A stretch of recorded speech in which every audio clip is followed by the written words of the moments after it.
In this video, I'm going to go over the seasonality of S&P 500 index for the month of August. But before that, let's see how the month of July's predictions turned out. Okay, we'll go to TradeWave.ai. I've selected indices common here. I will type SPX. Here we go. Let's go to month of July. So I'm just looking at the month of July for the last 10 years. So if you would have bought S&P 500, actually in this case really SPY, at the beginning of month of July, July 1st, and sold it on the last day of month of July, which is today, so it's really based on yesterday, you would have made 1.27%.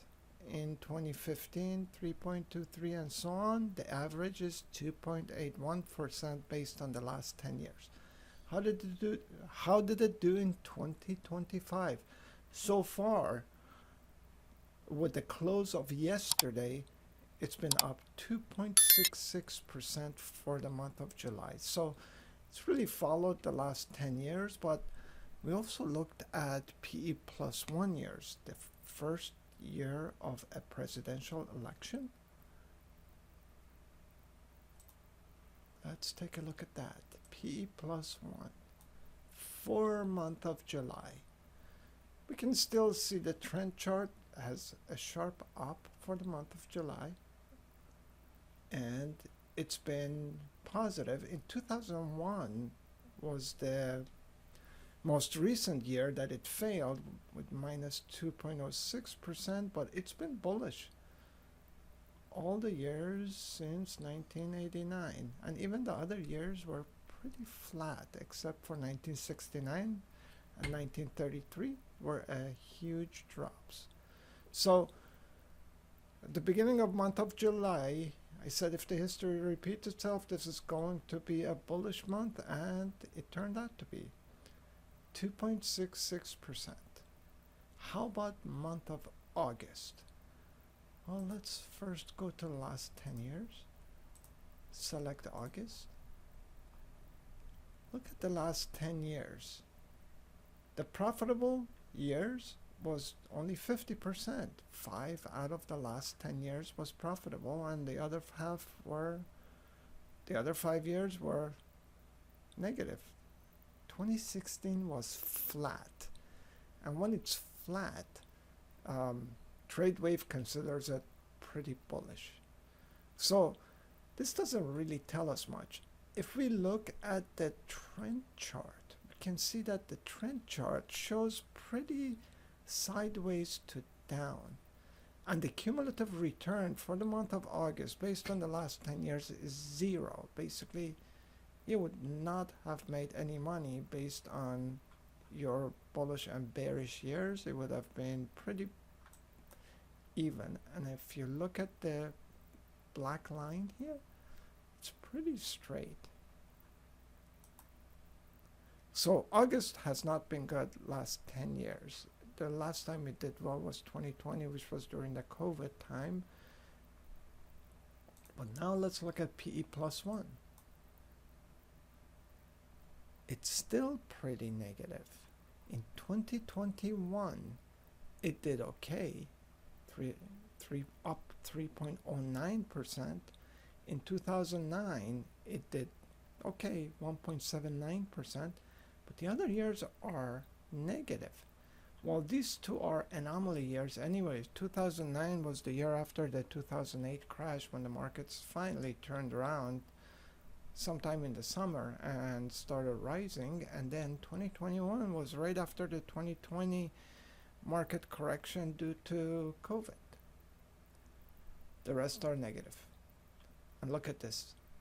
It's been negative all these years from 1973, except 89 and 93 were positive. So this also doesn't show us much, but look at the trend chart. The trend chart is showing a downtrend. So I would say that this month can do well, but the chances are that if market's going to correct, this is a good time for it. What if we extend this to the first down right here? So we see some correct. Let me change this to 52. Now, if we would have waited till 21st of September, which is 52 days from now, from tomorrow, it actually was 2009, it did well, but then look at it. It's pretty negative. It's either flat negative or flat positive, except for 2009. 2001 was a huge down, flat positive in 1989, 93, and 97, and pretty sharp down 1977 on. So I would say that the probability of a correction are much higher in month of August than it was in month of July, because that's how it's behaved. And many of the best case years was flat positive, or like 2013, flat negative. Let's take a look at the drawdown also. Oh, this is a negative. The drawdown, like, it was down 4.36% in 2013, and then it went back up to almost flat. And in 2021, it was down 1% and then back up to minus 0.75%. So I think month of August, and also a month of August plus September until the 21st, has the highest probability of a correction coming on. There's also another bottom right here. Let's take a look at that. It's just for fun. Now you get some more positive going into toward the third or fourth week of October. It's a little bit better. Last 4 P plus 1 years were positive from August 1st until then. So this period is not very long. However, the probability of correction has gone up quite a bit. I would say that. Go back to month of August again. And these are the reasons. Also, I can take a look at all of the years. We looked at 10 years.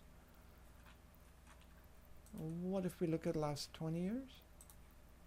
Now, these are consecutive years. It's not presidential election cycle. This is year after year. You can see the number of years are consecutive.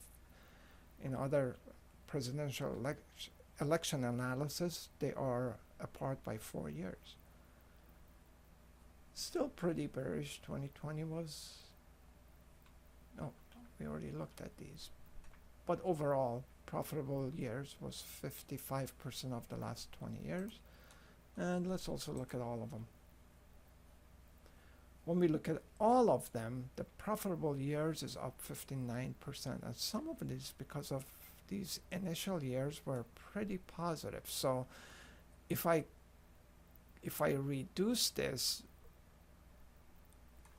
if I drop these 9 years right here, which means we're going to go to 88.